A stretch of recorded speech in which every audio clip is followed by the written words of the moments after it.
Kuncinya itu, ini pengalaman saya teman-teman. Saya itu begitu mulai usaha itu pertama mengiklankan itu bikin artikel, di mana bikin website teman-teman. Artikelnya di website yang gratisan, bisa di WordPress atau di blogspot ya.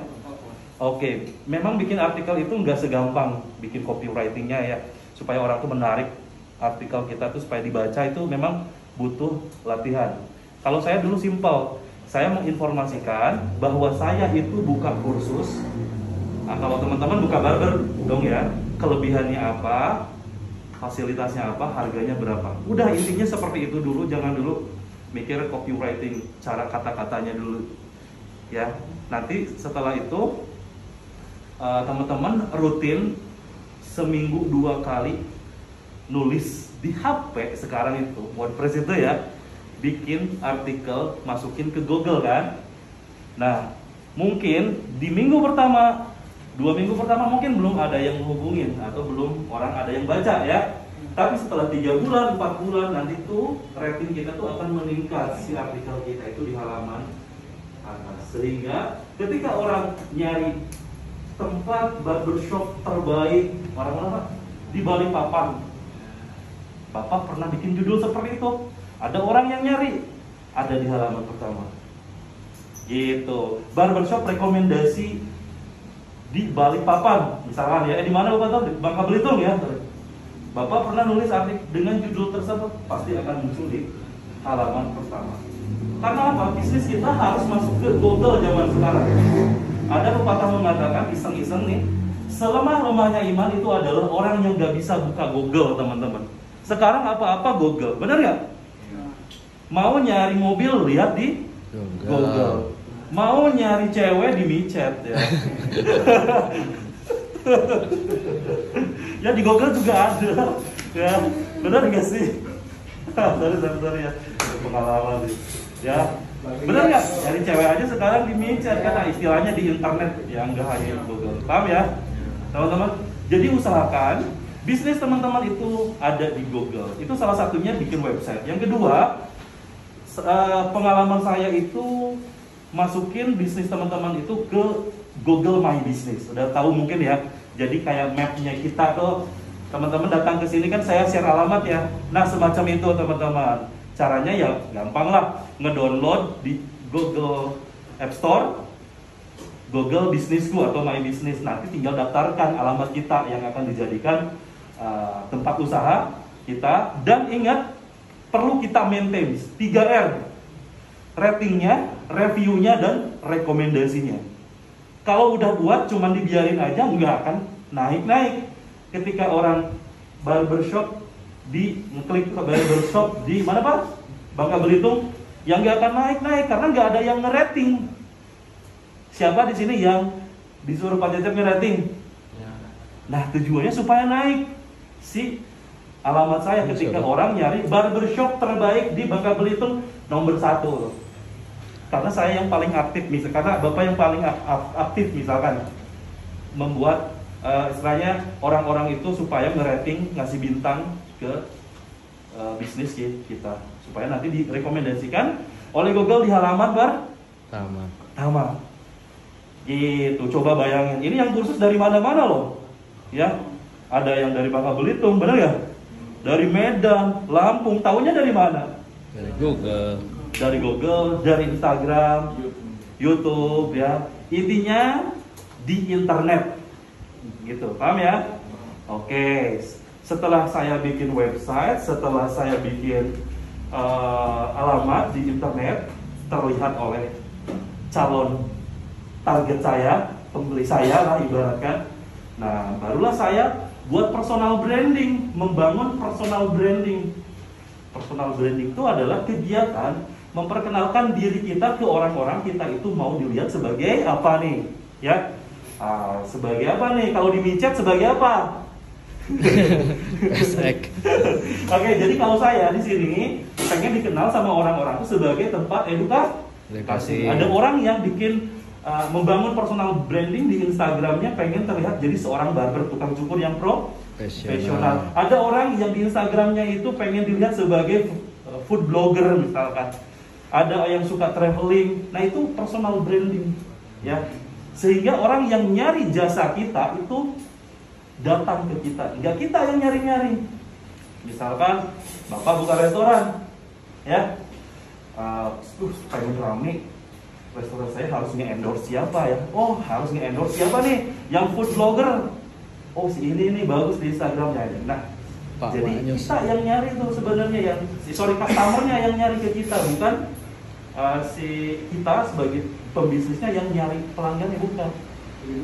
Gitu. Jadi dengan personal branding, orang yang membutuhkan jasa kita akan datang ke kita secara otomatis. Jadi gitu ya. Kita kenalkan diri kita mau dikenal sebagai apa. Nah, mulai sekarang teman-teman kan menjadi seorang barber ya. Mulai update atau upload yang berbau tentang barber. Harus ada manfaatnya ke follower kita. Misalkan 3 cara memperbaiki rambut rusak, 3 cara teknik sederhana untuk cleaver overcomb misalkan, cara potong rambut fade. Pokoknya konten kita itu harus bermanfaat bagi followers kita, sehingga ketika ada orang yang main Instagram dan melewat video kita tuh ke Instagramnya, oh ini bagus nih manfaatnya, di follow lah. Jadi Instagram itu semakin naik followers kita. Yang tadinya followersnya cuma 5, dalam sehari naik bisa jadi 100. Kayak saya nih, setiap harinya itu followersku naik sekitar 100 followers. Karena saya memberikan edukasi. Salah satunya ya bikin konten yang, halo teman-teman, kali ini kita akan buat konten bersama peserta khusus dari ini. Nah, pertama-tama pakai nomor 2, kedua pakai nomor 1. Nah, itu kan informasi bagi tukang cukur atau calon tukang cukur yang saya pengen bisa nyukur, tapi ini bagus, ada edukasinya nih, di follow dulu sambil dipantau nih, bagus juga nih.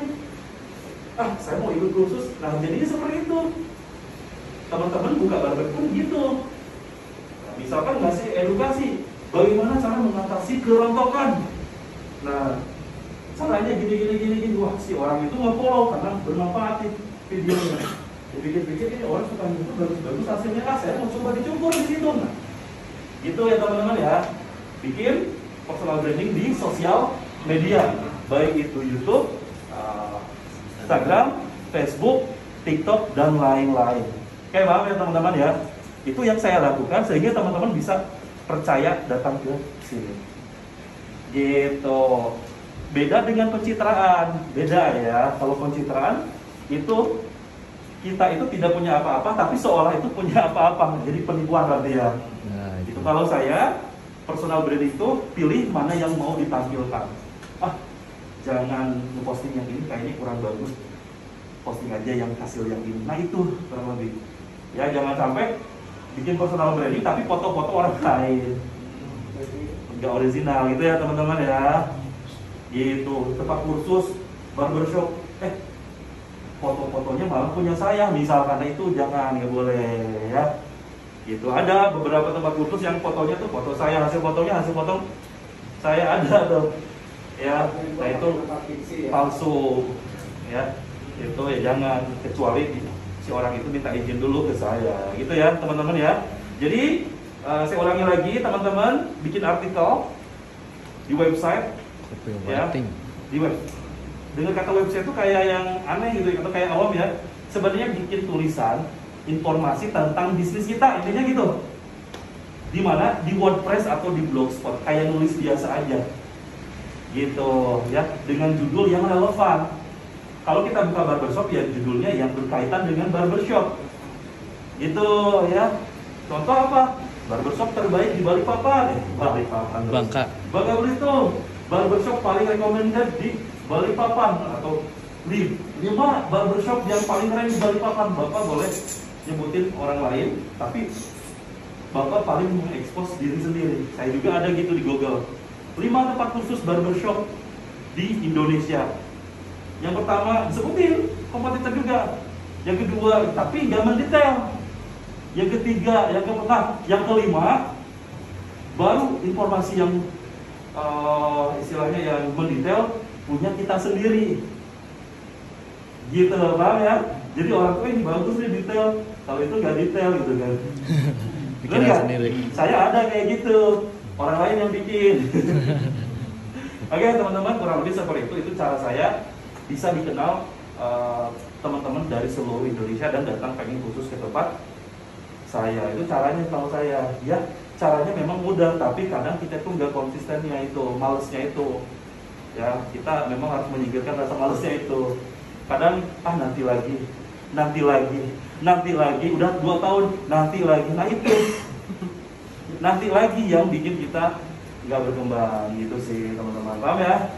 Kurang lebih sih dari saya seperti itu teman-teman. 3 hal ya, bikin website, bikin artikel di WordPress yang gratis saja, nggak usah bikin website yang jutaan, karena kita hanya buat artikel saja. Yang kedua, tampilkan bisnis kita di map menggunakan Google My Business. Yang ketiga, bangun personal branding di sosial media.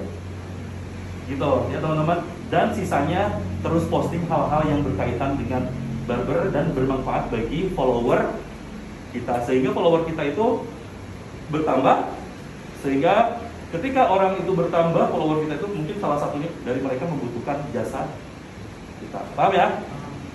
Gitu teman-teman. Mungkin dari saya sekian. Assalamualaikum warahmatullahi wabarakatuh. Oke, siap. Oke. Jadi sekarang kita tinggal